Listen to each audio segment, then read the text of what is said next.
us. I'm Yeah. just old and tired. Yeah. Hey, greetings, everybody, and welcome to episode 17 of One Bottle Each. Thank you for tuning in. I'm joined once again by my friend Frank Morgan. He was my guest on episode 1, and it's good to finally have him back. Frank publishes the very popular wine blog, drinkwhatyoulike.com, and writes for a number of other publications, print and otherwise, in the Virginia area. Frank, thanks for being here. How's your spring treating you?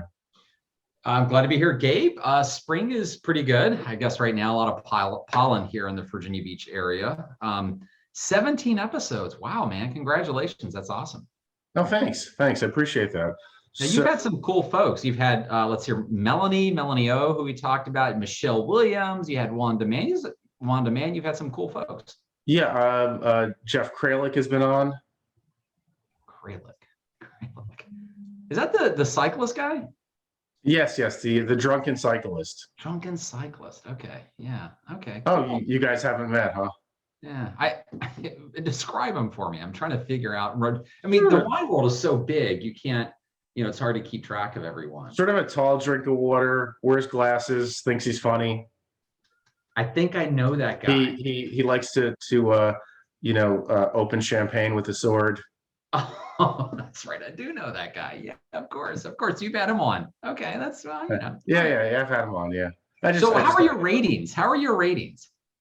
My ratings are, with you on. I mean, how could I lose? I was going to say, I'm bringing down the average, man. It's funny. I had a winemaker I was talking to last week, just a friend who makes wine, and I was kidding him a little bit that I read some of his reviews on Yelp, the site Yelp, and some other review site. I can't remember which one. And he was laughing. I was reading there were some really awful ones, I guess, people that feel like they had a bad experience, or not about the wine, but just about the experience. The napkin quality was low.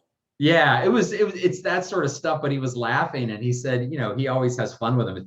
He'll post a snarky response back. He's like, those negative ratings really don't matter. I don't know, do they? In fact, I wonder if you get all like bad ratings. So like if someone's watching this on YouTube, as soon as you watch it, give it a thumbs down. Let's test it. Let's see how many thumbs down we can get and see if it impacts the views to go up. And we should do a drawing, the best worst review. All right. Let's do that, and we'll come up with a prize after the fact. So, now that it is springtime, a lot of people are drinking more rosé. How about you? Does your rosé drinking go on and off seasonally, or are you more like me and you drink rosé all year long? We drink rosé all year round. I actually enjoy rosé. My wife and I do. I just tasted through a bunch of rosés, like 30 of them over the course of a weekend, because still today, rosé is still growing. I write a wine column for the Virginian Pilot newspaper, and that's one of the things every year, the editors say, we got to do rosé. And, I don't know. I don't necessarily like writing those listicle for, rosé articles, but readers apparently still read those, and they act on them. They buy based on those recommendations. So I just went through a bunch of rosés. I love drinking it. Yeah, same here, man. Yeah. So what's interesting, Gabe, is recently I went through a bunch of rosés, but I've also had a bunch of one glass wines. They're wines that you say, gosh, I really like this wine, but I would never want more than a glass of it. Like a lot of orange wines, some pet nats, even Piquette. I've tried I really want to like Piquette, but I just can't. I cannot get into it. And I know it's like wine adjacent, but I just can't. So I love rosé, but man, these one glass wine, I've had a ton of those recently. Yeah, it's interesting. I think we all have different categories of those fall into, or is it more stylistically? Might you like certain pet nats where you could drink a lot, and certain orange wines where you could drink a lot? Is it the wine, how it's made stylistically, that particular bottle, or is it the category that just doesn't appeal to you to a larger degree than a glass? Maybe I think a lot of it has to do with the style. I mean, there are some orange wines that I like enough to have a second glass, not many though. in same with pet nat. I don't know. A lot of the pet nats that I've recently tasted are a little more funkier.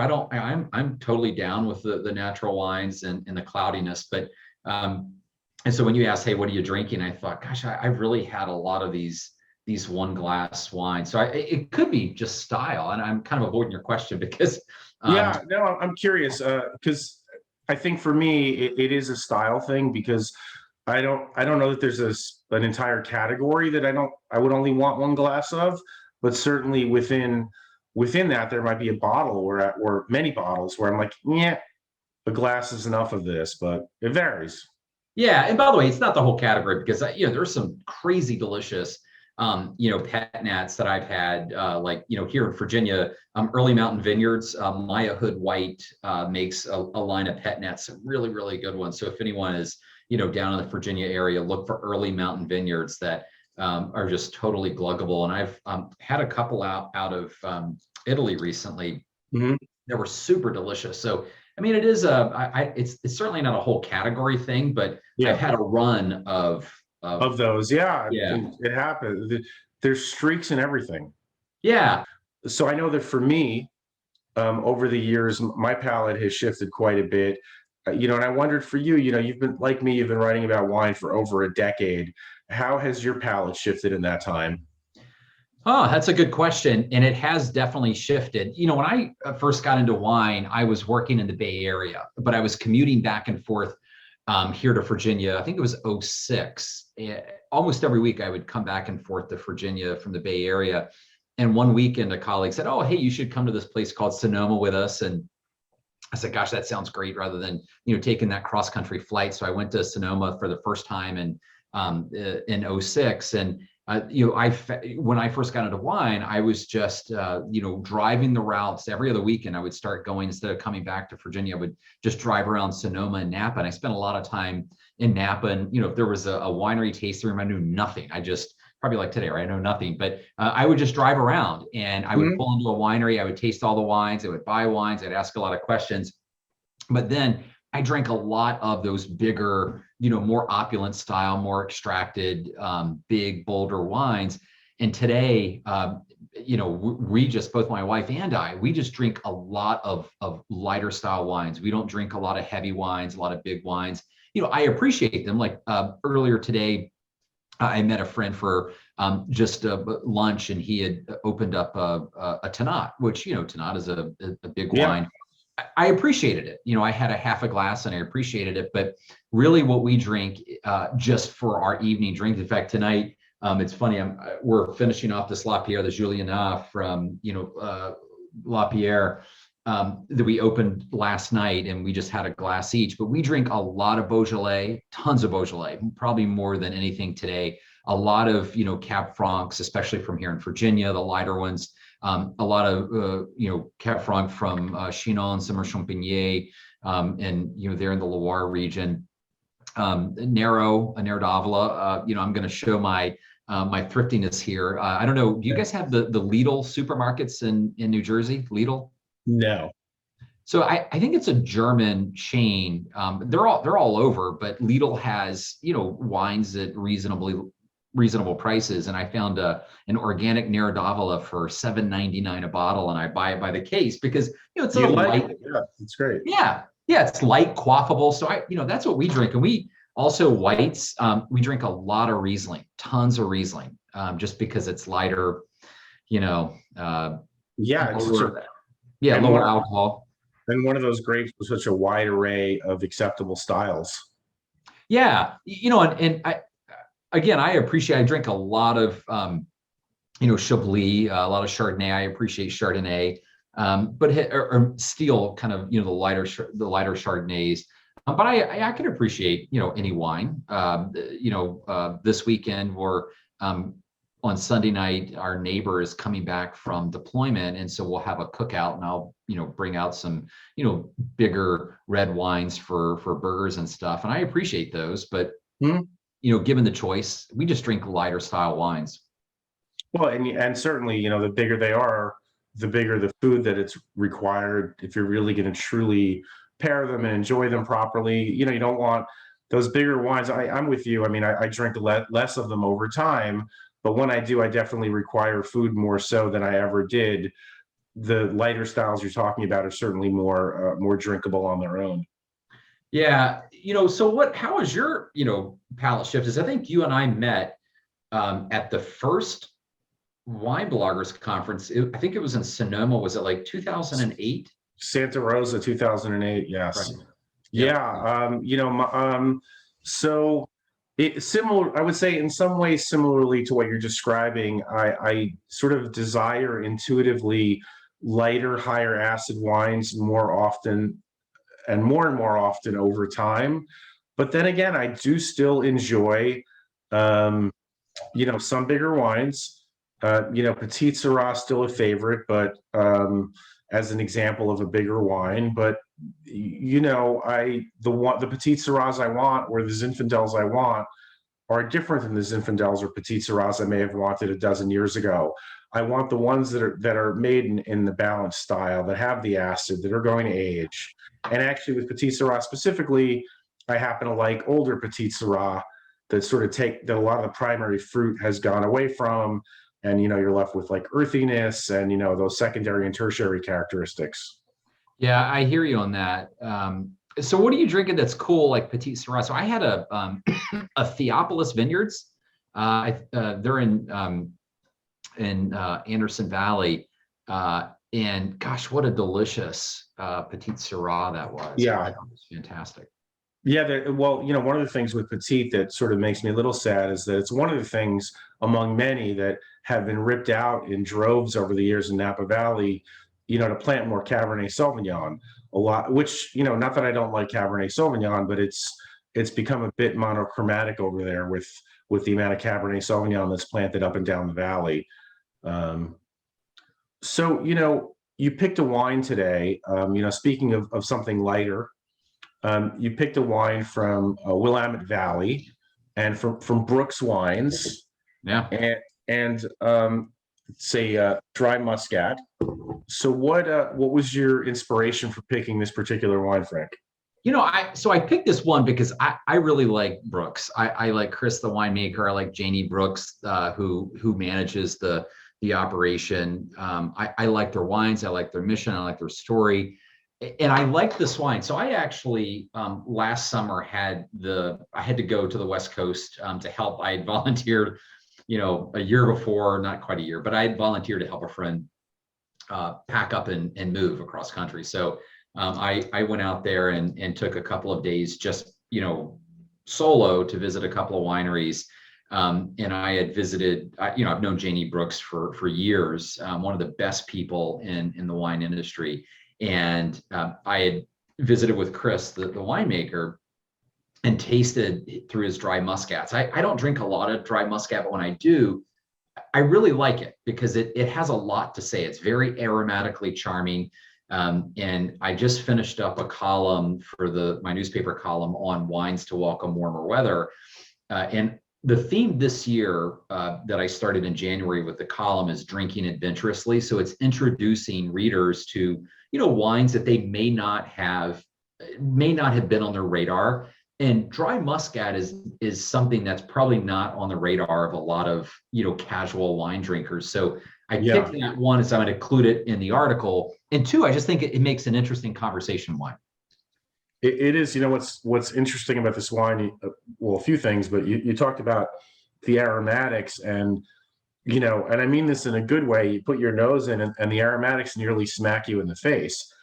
But then you taste it. And when you get those huge aromatics, I think many of us are over the years trained that you're going to expect a really big, boisterous wine. I think this is often true with Viognier, not well-made Viogniers that are big in the nose and then the palate's blustery and there's no finish. This is not that at all. This has got the big nose, and then it's got a very gentle, elegant palate and a finish that is just crisp and acidic, bits of mineral, bits of nuttiness. It's just a beautiful wine. And like you said, unless you're kind of a wine geek, who really knows about dry muscat? Right. And to me, it's a really cool wine. And so Chris Williams, who's the winemaker at Brooks, he makes 3 dry muscats. This is, one of his passion projects. And you'll know on the back of the label, the name is Teru, Terue, which is named after a friend of his in Japan. And so that means to shine or illuminate. And, this is definitely a wine that shines. It's so aromatic, but it does surprise you. Like you said, when you drink, you're like, oh, wow, this is just it's got so much elegance and flavor. I really dig this wine. And it's just something like if you taste blind, I think most wine people would probably say, okay, that's a Muscat. But man, you introduce this to a casual wine drinker and it would make them think, right? I think it would, and I think it would be incredibly appealing for, nothing's appealing for everybody, right? But I think it would be appealing for a large amount of people because there's just absolutely nothing here not to like. And you said they make 3 different dry muscats. I noticed that this one is a wine club selection for them, and it's only 150 cases of this at $24 through their website. So are either of the other ones, do you know, larger production, or are they all like sort of in this, couple hundred case size? Yeah, they're all very small production because they don't have a ton of this planted, at Brooks. So, Brooks is a really cool story, and viewers can go to the website. But Jimmy Brooks founded it, and sadly he passed away. And his sister Janie has continued it. Of course, he has a son Pascal who technically owns Brooks Winery. But it was founded. It's in the Eola Amity Hills region, in the valley. Was founded in '98. So it's been around for a while. And with Muscat, they don't have very much planted there, but they make a lot of small lot wines, which is something I think is cool. They have Chris has a very adventurous spirit, and so they make 3 dry muscats. How many wineries make 3 dry muscats? Not many. Probably about they make 3. Right. You know what, Gabe? They make 20 to 24, depending on the year, different Rieslings. That's incredible. So that's that stuff when you have and I believe they do a robust wine club. That's the stuff that the wine club loves, because the things that are a bit larger in production, I'm sure they enjoy drinking, but that's what keeps people interested is all these really tiny bottlings that, are just something different. Do you know, are the other muscats they make, are they vineyard selections, barrel selections, or what's the distinction between the 3 muscats? So there's some soil differences. So this one, Chris was telling me that, so the vines were planted about 8 years ago. And if you've ever been to Brooks, so there's a vineyard kind of catacornered or kitty cornered, however you pronounce it, from the Brooks tasting room. And this is, it's Jory soils over there. And so these are in this particular Eola Springs is planted in the Jory soils at about 450 feet elevation. The other ones have a different aspect, and I believe a different soil composition. And I think one of them is off dry, although I did taste 3 of them when I was there, but I can't recall if all 3 were dry, but I think there was one off dry. Off dry, yeah. That would make sense. Yeah. Because that would, garner a whole other crowd probably. Yeah, I could just simply, keep drinking this. It's a wine that is not going to tire out your palate.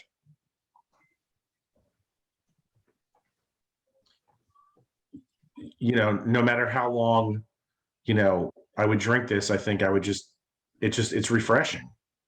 Yeah, it is. It's refreshing. And maybe, someone watching, they'll take the time to go to Brooks' site and maybe order some. I think it is a club only wine, as you noted.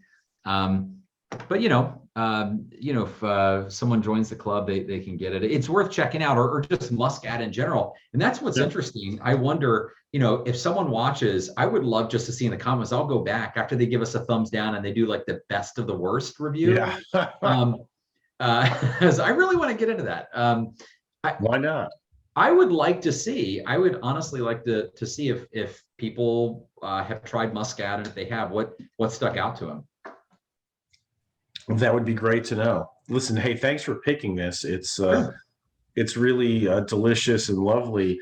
And the other reason that I was excited when you picked it is because I know it's not the reason you picked it, but I picked a port. So Velato, 20-year Tawny Port, and how great that we went to the opposite ends of the spectrum, of dry to sweet. And so I picked this port. Longtime fan of Velato as a producer. Drink their sort of dry wines all the time. They have some variety specific.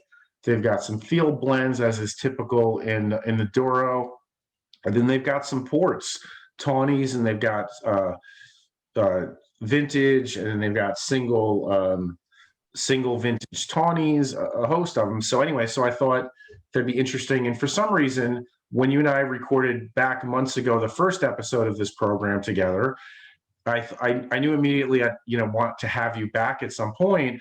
And it occurred to me at that point, it'd be fun to taste a sweet wine with Frank. I'm not sure why, but that thought was running through my head. And there we go. Well, Gabe, I have to tell you, you're the first gentleman who's ever told me he wants to drink sweet wine with me. And that's fine, Gabe. That Yeah. that is great, man. No, I seriously, first of all, I sincerely appreciate you having me back. I'm glad I didn't make too much of a mess of the inaugural episode. I apologize for anyone who's watching this that may think so. But I'm glad you picked port too, because I don't drink a lot of port. When I drink it, I always think, gosh, I really should drink more. It's like one of those wines, I should really drink more port. I just don't. So I was really glad when when I saw this come in, I was like, man, I'm familiar with the producer, although, you mentioned, have you been here? I have not been to their cellar, no, not yet. But Okay. The next time I'm in the Douro, they're on my short list. So you've been to the Douro? I have. Okay. Yeah. Portugal is one. So I've been to Portugal for a hot minute, to Lisbon, but I've never visited a wine region in Portugal. I visited, all around there. Portugal is a beautiful country, beautiful food. I love the vibrancy of the country, of the culinary scene, of the wine. Love the wines, but I've just never been. I've never had the occasion to take a tour of any of the regions. So I've been to two regions in Portugal, to the Douro, and then I've been to Alentejo, and I would recommend them both heartily. I mean, if you make me choose between them to tell you which one to go to, it would be too difficult. They're both lovely, and both have great wines, and the food is ridiculous in both places. And they're different kinds of places. Of course, the Douro is dominated by the river, and that's such a huge part of it. And Alentejo's got a lot of small towns and villages. They're both fantastic places. But what do you think? Yeah, I dig it, man. I like it. That caramelly, nutty. There's just something. There's one of the things I often get in Tawny Port, and I'm getting a bit of it here, is a dry apricot. Mm-hmm. Yeah. And this is, a classic Tinta Roriz, Tinta Amarela, Tinta Fraca, and as they like to say, and others. And others, yeah. Yeah, it's a 500 milliliter bottle, this particular, the 20-year, and they made 20,000 bottles of it in this particular bottling, and it retails for $79.99. Wow, $79.99. I should have done some more research about sales, but I think that we can conclude, because there's not a lot of Muscat made in the U.S., that there's not a lot of sales of Muscat in the U.S. But I wonder about port. I mean, is that something that American wine consumers are buying? I'd be curious to know. It's I don't have hard numbers in front of me, but anecdotally, at least from the people I've spoken to, and some of them producers. It's really dipped in the States over the years, and some of the producers have attempted to, not with something like this, but with some of their entry level, with a non-year designated tawny or with the ruby. Some of them have attempted to go the cocktail route, with the, with bottles that are in the $15 to $20 range, more so, to try to get people into it that way. I don't know, man. It's this is really delicious. I appreciate you picking this one. This is really good. I'm glad you like it. One of the things, I've had occasion to have this bottle a number of times over the years, and one of the things about this one that appeals to me is it's clearly sweet. Obviously, it's Tawny Port, but it's not cloying, and there's a gentleness to the palate, and it still has, I think, pretty good acid for a dessert wine. No, I agree. If you don't drink much port, is there a style of dessert wine or sweet wine that you do drink with some regularity, or is, perhaps, your go-to category in sweets? I don't drink a lot of sweet wines. We don't. We, as we mentioned earlier, we talked about, how are our tastes changing, how are our palates changing. We drink a lot of lighter style wines, but when we do drink a dessert wine, it's usually like a late harvest. And Virginia makes some, I am a evangelist for the wine industry here in Virginia. I feel like sometimes when I'm talking to, fellow wine geeks, Virginia has a great, a number of fantastic dessert wines, especially dessert wines made from Petit Manseng. Petit Manseng is a grape that its origins are in the Jurançon region, right? So of France, but the Petit Manseng is thriving in Virginia, and most winemakers are using it to make a dry Petit Manseng, or kind of off dry, just trying to establish a brand with that. But Petit Manseng makes beautiful late harvest wines. A couple of them are just made in like the Appassimento style, where the bunches laid out in a barn to dry out. In fact, our Governor's Cup, Virginia Governor's Cup this year, which I judged, the winning wine was a dessert wine. It was Pasito from Barboursville, and it was made with Moscato.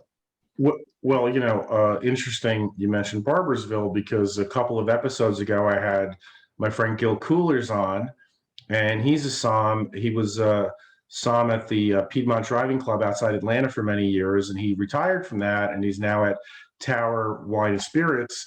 And he selected, for his second appearance, he selected the Barboursville Reserve Vermentino. And so beautiful wine. Beautiful. I just tasted that a week or so ago, and it was a knockout. And he mentioned that it was part of the got awarded at the Governor's Cup as well. Yeah, so that was the Vermentino, I believe, was a Governor's Case winner. So this year there were 544 wines entered. You have a preliminary round that's a group of judges over the course of several weeks, judges all the wines, and the top 120 scoring wines and ties move on to the final round. And then 12 judges judge all the wines in the final round. I was one of the judges again this year, and of the top 12 scoring wines of the final round make it into what's called a Virginia Governor's Case, and that 12 wines is used to market Virginia wine to writers and to wine schools and things like that. And that Vermentino Reserve was one of the 12 top scoring wines that had a place in the case from Barboursville. So Luca Pasquina, the winemaker at Barboursville, Barboursville has won 5 Governor's Cups in 39 years, and he's won 4 of them as the winemaker. That's impressive. I was knocked out by that wine, and as I said to Gil, you could slip that in a flight of Vermentino from Italy and get away with it. Oh, yeah, absolutely. In fact, we've done that at Barboursville, where we've had some Corsican Vermentinos and Vermentinos. I think we had 1 or 2 from California, and there was other places where we had them. And the Barboursville really stands out. It is so delicious. And so, if anyone's watching on a serious note, please consider going to Barboursville's website and looking up their Vermentino, because it's worth seeking out. I completely agree with you. Wild. Well, hey, Frank, I want to thank you so much for being back on here with me. It was a pleasure to have you again, even though you didn't remember Jeff. I have such a terrible memory, but I'm going to Google him just to make sure I've got the right guy. But sincerely, I appreciate the invite back. I do. This is fun just to sit around and chat. And I'm in some really good company. I know that you had Melanie and Wanda and Michelle, and now you were talking about Gil and Kralik on. So you've had some good guests, and I'm honored to be part of this, just to sit around and talk wine. Happy to do this with you anytime, my friend. Salud. Cheers, buddy. Take care, man. I hope we see each other soon.